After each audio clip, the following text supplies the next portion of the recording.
You woke up to the sound of your younger brother yelling from the living room. What now, Minho? He popped his head inside your room, holding his school bag like it was some kind of shield. Come on, Nuna, you promised you would come with me.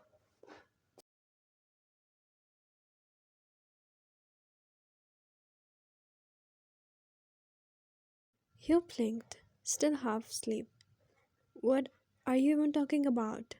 Minho signed dramatically. Parents teacher meeting, mom and dad's out of town, and you said you'll come. You sat up instantly, brushing your messy hairs.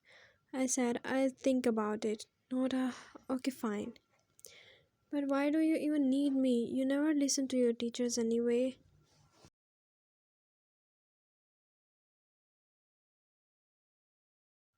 Because teacher like humor, you're nice, you can defend me if they complain.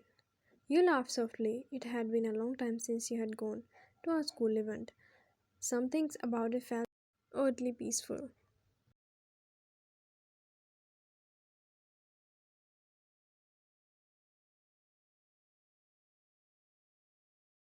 As you walked towards the kitchen, you tied your hairs in a loose ponytail. The aroma of toast filled the air, and Minho Cheer's voice made your morning less dull than usual.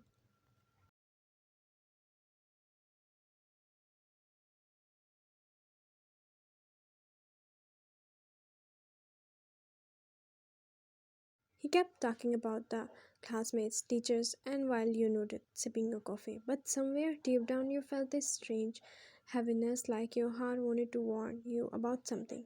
Why do you feel like today is going to be weird? Minho looked at you. Because you are coming to my school after 8, it's gonna be fine, Nuna. My professor is super chill. You'll like him. Shut up.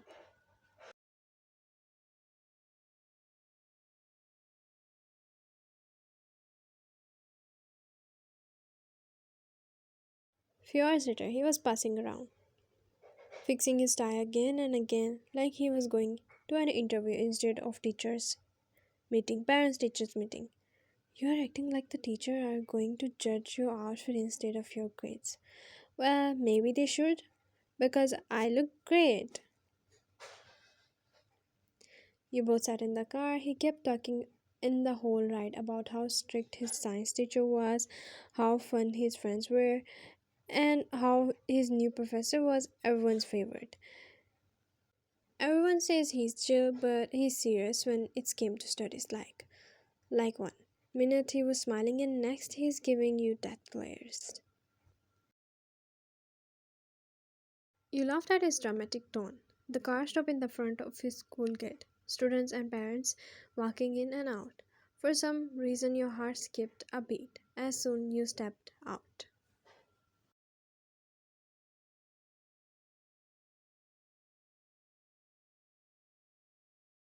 Students were laughing, and you hadn't been in that kind of environment for so long. It brought old memories, and the kind of made you smile and ache at the same time. Hello, Artununa. Stop daydreaming. We'll be late. Alright, lead the way.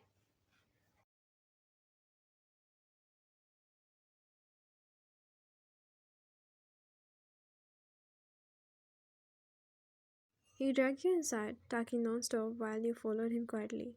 The walls were filled with posters, students' artwork, and each step you took made your chest feel heavier, like your heart was warning you actually about something was waiting at the end of that hallway.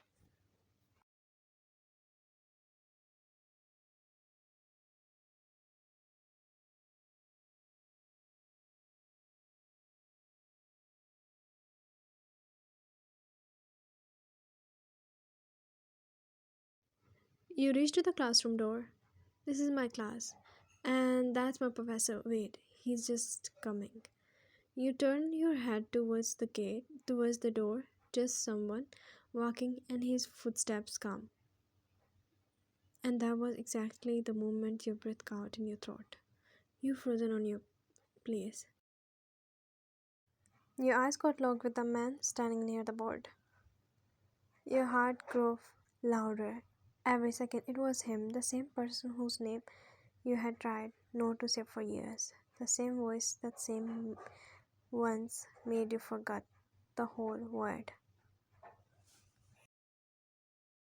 He had been explaining something to another parent, but when his eyes met yours, his world stopped. You. The name he had trained himself to not to say for years, the face he once memorized so well that even now, seeing you again, after all this time, his heart recognized you before his mind did.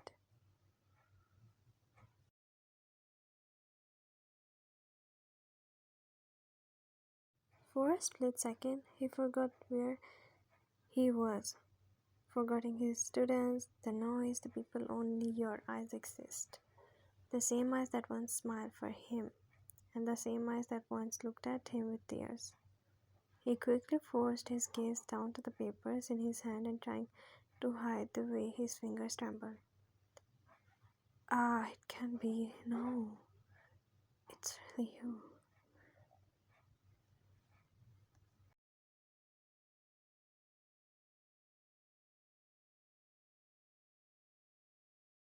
You and Jungkook had been together for almost 3 years back then. He was finishing his master's degree and you were preparing for your final years. You both had dreams, promises, and the kind of love that made the world look easier.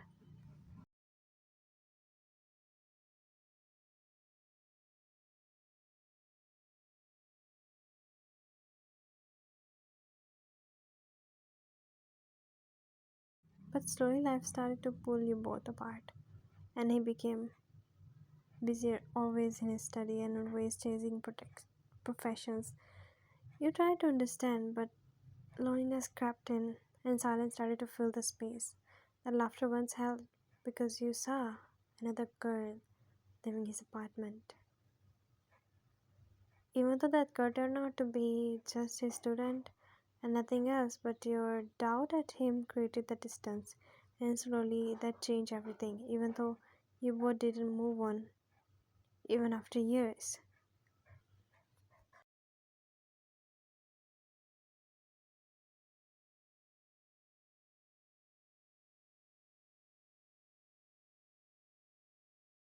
He nodded, trying to act normal. Nice to meet you.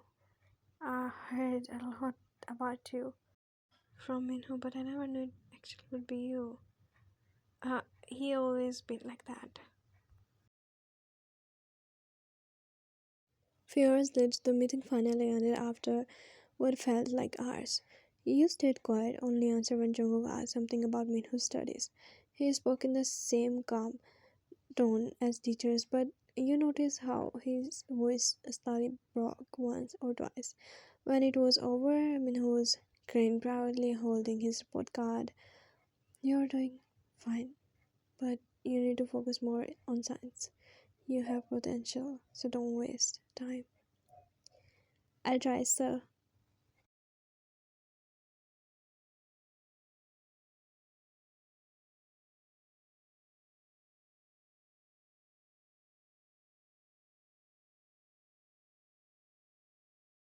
Jungkook nodded with a polite smile and then looked at you. Your sister must be proud. I am. He's doing well. The atmosphere around you both was heavy, though no one else seems to notice. After a while, parents started to leaving one by one. Minho turned to you. Nuna, I'll go to meet my friends outside. Wait for me at the gate, okay? As he left, you and Jungkook stood few feet apart, neither moving, neither speaking. The soft ticking of the classroom clock filled the space between you, louder than any voice. So you came back. Just for a few days. Mom and Dad are traveling, and who wanted me to come for him.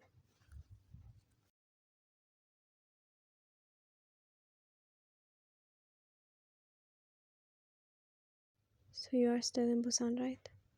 Yeah, work keeps me there. I never knew you would never come back home. I never knew you would actually become a professor. It was your dream. And you were my reason for dreaming that big. but I guess life had other plans.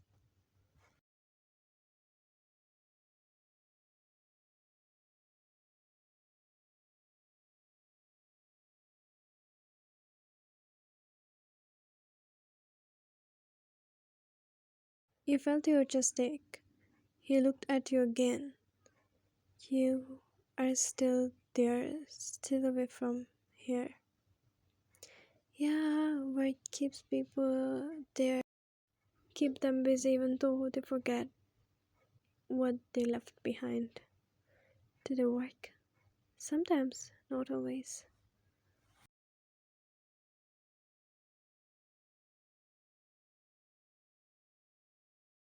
And I never stopped hoping you would walk back into my life one day. I just don't think it would be like this. Before you could respond, Minho's voice came from the hall. Nuna, let's go. Take care, Jungkook. You are doing what you always wanted to. Jungkook came back home late.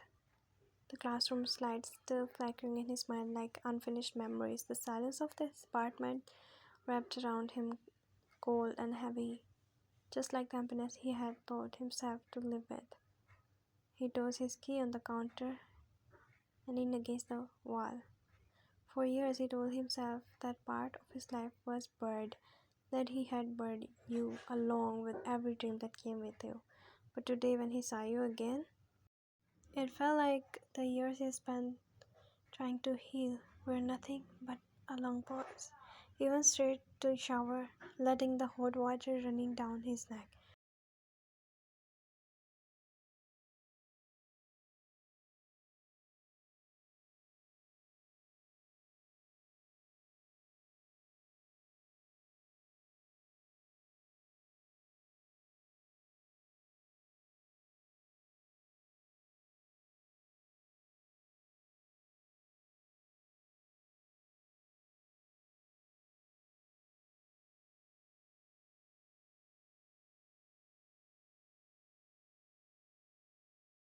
Then he looked at his phone. He told himself not to do it, not to open new old chats, but his fingers had their own memories.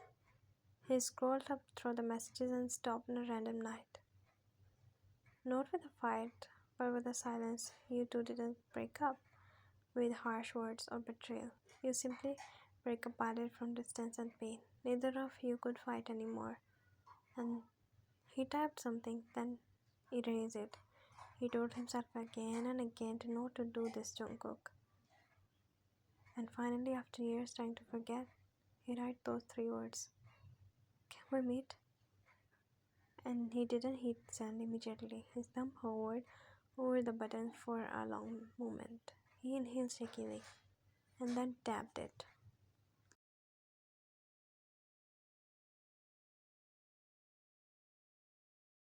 You had been scrolling aimlessly on your phone trying to keep your mind off what happened earlier, and then boost. You glanced at the screen and frozen Jungkook. Your breath hitched. For a second you thought you were dreaming, but no, then it was real. Can we meet? You stared at it for a while, your finger trembling slightly. You felt everything you buried was crawling back out of the dark, the laughter, the heartbeat, and the unfinished story. You told yourself to not reply. You even put your phone down. But after a few seconds, your chest started to ache because deep down you know you wanted to see him too. You picked your phone again. I don't know if it's a good idea. You stared at the message for a few seconds and then deleted it. You didn't want it to sound cold. But the truth was, it was not anger you felt. It was fear. Fear of realizing you still cared.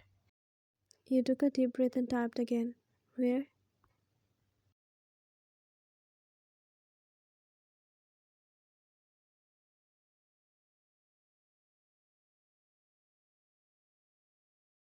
The old coffee shop near the library. Tomorrow 6 p.m. Okay. You pressed send and closed your phone quickly, as if doing it faster would make it hurt less.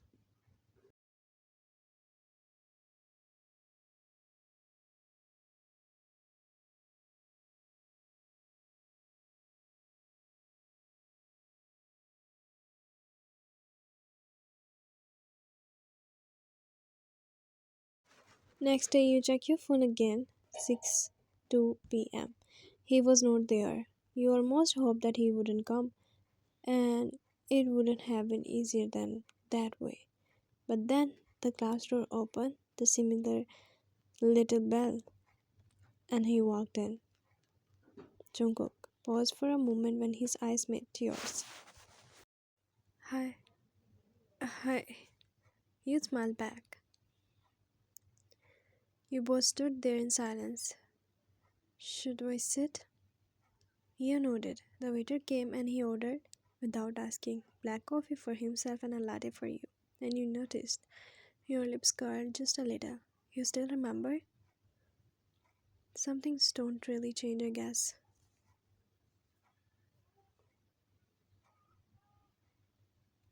The conversation starts simply about your brother and how the city had changed, about how strange it was to see each other's like this, both of you pretending that it was casual, but it was not. It was making your heart ache. You looked down at the window. I never thought that I would see you again when I became a professor, imagined everything, but not this. Not you walking into my classroom. You looked at him quietly, the word in your throat suddenly too heavy. I didn't know you actually became one. That was always just your dream.